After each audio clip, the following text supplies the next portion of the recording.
السلام عليكم ورحمة الله وبركاته. أواني الطهي المختلفة والمعادن الكتير اللي بتتصنع منها، هل لها أضرار صحية؟ هل ممكن تجنب الأضرار دي؟ هنتكلم على أغلب الأنواع اللي بنستخدمها في أواني الطهي.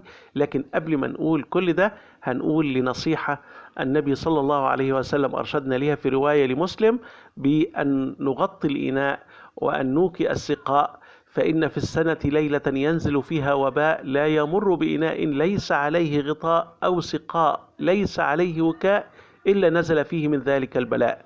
جميل جدا ان احنا نتبع ارشادات النبي صلى الله عليه وسلم. وكمان برضو في بعض التوصيات اللي مهم جدا بالليل، كف الصبيان وغلق الابواب واطفاء المصابيح، فان الشيطان لا يفتح غلقا ولا يحل وكاء ولا يكشف اناء. نبدأ دلوقتي في اواني الطهي. أواني الطهي المختلفة طبعا احنا عارفين محرم، أو النبي حرم علينا إن احنا ناكل ونشرب في أواني الذهب والفضة. ويعني الرواية في صحيح مسلم بتقول إن الذي يأكل أو يشرب في آنية الفضة والذهب إنما يجرجر في بطنه نار جهنم. يعني معاذ الله وربنا يبعدنا عن فتن الدنيا وملذاتها في اللي تغضب ربنا عننا سبحانه وتعالى. هنتكلم عن أول نوع من المعادن اللي بنستخدمها في أواني الطهي، الألومنيوم. الحقيقة احنا عارفين إن الأواني كلها اللي بتبقى جيدة توصيل الحرارة هي أواني بتوصل الحرارة للمادة الغذائية، وبالتالي بيتم تطرية أنسجتها وطهيها وإكسابها قدر عالي من الطعم اللي محبب لينا. لكن قد يدخل أو الأكل يمتص نسبة من المعادن دي. الحقيقة في الألومنيوم بتبقى النسبة قليلة جدا، بتبقى تقريبا 1% ل5%، ودي نسبة يعني عادة ما بتتسربش لمجرى الدم من الجهاز الهضمي. لكن لو تم رفع نسبة الألومنيوم في الأغذية، للأسف ده بيصيب الإنسان بمخاطر كبيرة جدا، أهمها الزهايمر والخرف. وكمان يعني الألومنيوم بتؤدي إلى أمراض الكلى المختلفة، لأن الكلية هي المعنية بتخليص الجسم من عنصر الألومنيوم.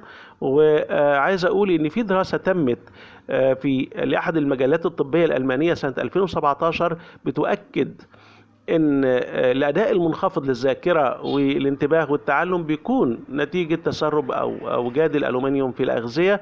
وده الحقيقه وجدوها في صناع الالومنيوم، يعني وجدوها بنسبه عاليه في الناس اللي بتبقى شغلهم صناعه الالومنيوم. عايز اقول بقى ان لو انا هعمل احتياط عشان ما اخدش قدر من الالومنيوم في جسمي، مهم جدا ان انا ما استخدمش اواني الالومنيوم في طهي الاغذيه اللي تاثيرها حامضي.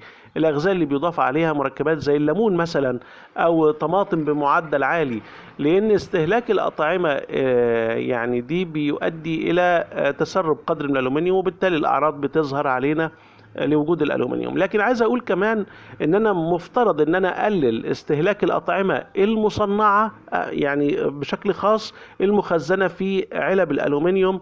ودي كانت دراسه اجرتها اداره الغذاء والدواء الامريكيه. مهم جدا ننتبه للنصائح والاحتياطات دي.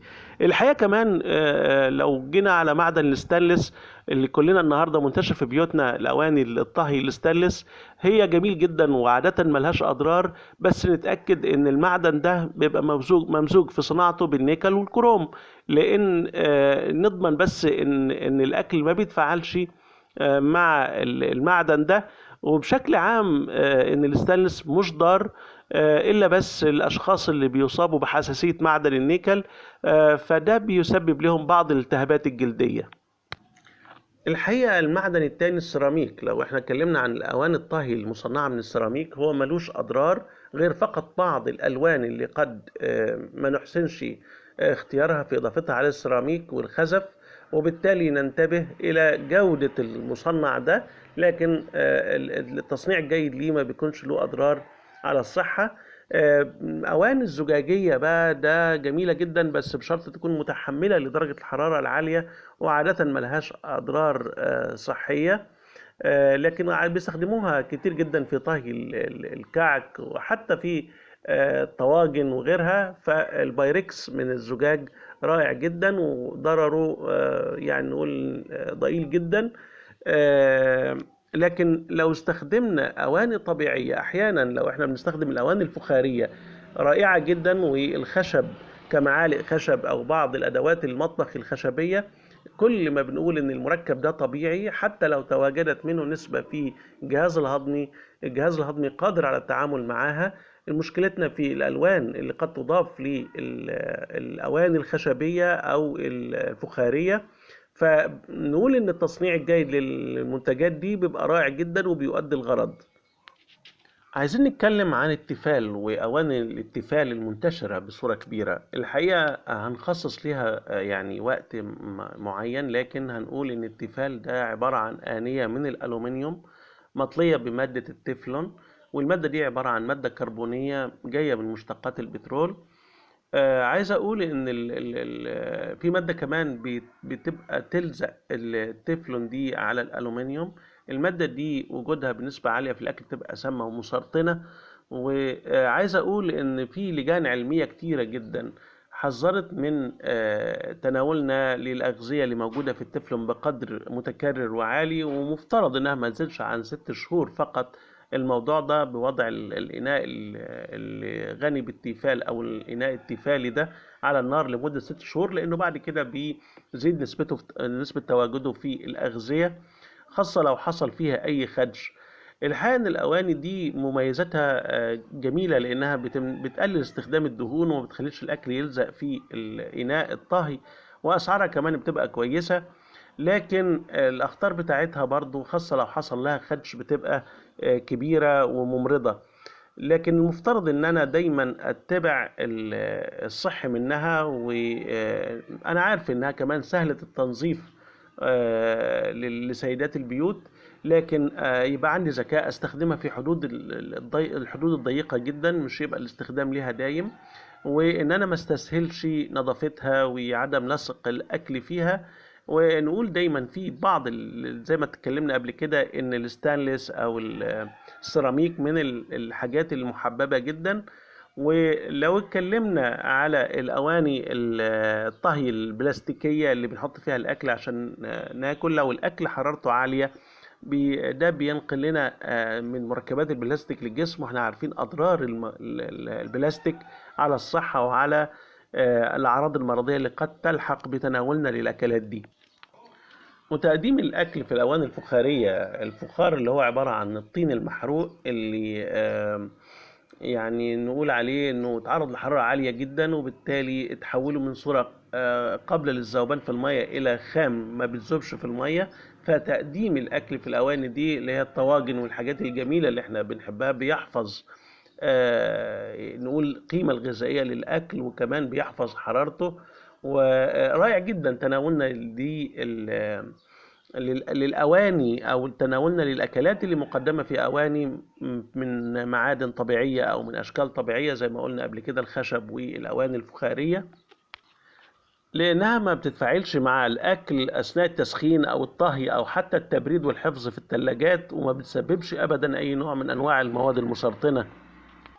في أنواع من الأواني الصاجية اللي هي ممكن تصدأ أثناء تواجدها في بيتنا، ودي طبعا غير مرغوبة جدا وغير محببة وممنوع نستخدمها.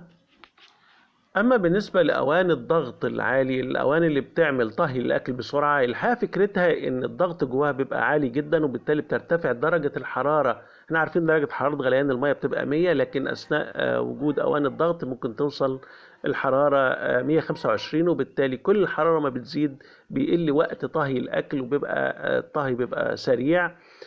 لكن عايز اقول ان كل حاجه لها مميزاتها وعيوبها. الطهي اللي على نار هاديه زي ما احنا اتعودنا، والاكلات اللي بتتعمل على نار هاديه بتبقى اطعم واقيم، لكن سرعه الاكل موجوده في اواني الضغط المختلفه. من كل اللي قلناه نقول ان احنا نشتري اواني الطهي والادوات اللي بتستخدم في المطبخ من المعادن غير قابلة للصدأ اللي فيها نيكل وكروم، خاصة مع الستانلس. نقول نشتري الحاجات الطبيعية اللي تواجد نسبة منها في جسمنا ما يأثرش بحالة مرضية زي الأواني الفخارية والخشبية. وبحيي جدا السيدات اللي بيستخدموا كل الملاعق ومعظم الأدوات التانية من الخفيفة من المواد الخشبية. طبعا نحرص جدا عدم وجود الألوان الصناعية اللي قد تمرضنا، لأنهم بيجملوا بيها وبيرسموا بيها أشكال مختلفة على الأواني دي. كل يعني جديد مع بعض بيبقى رائع النقاش فيه. وتحياتي ليكم دايما وتمنياتي بالصحة والسعادة لحضراتكم.